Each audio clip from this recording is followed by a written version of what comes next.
Sveiciens visiem! Aicinu ikvienu, kuram rūp sava nākotnes pensija un savu nākotnes labklājību, ieiet portālā Mana balss LV un parakstīties par iniciatīvu, kas pauž nosodījumu valdības iecerei iegrābties mūsu katra pensija otrajā līmenī.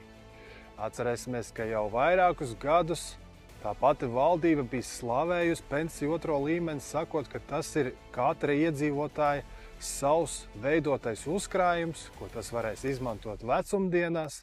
Tāpatās pensiju otro līmeni var mantot mūsu tuvinieki, ja notiek kāda nelaime ar mums.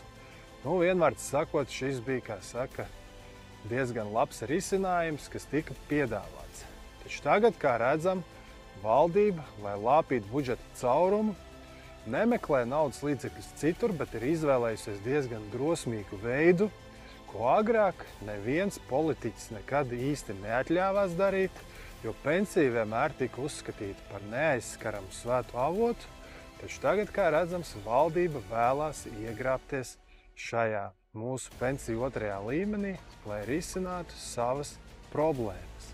Līdz ar to aicinu ikvienu paust nosodījumu šai idejai un ieiet portālā Mana balss LV un parakstīties par iniciatīvu atteikties no šīs muļķīgās idejas.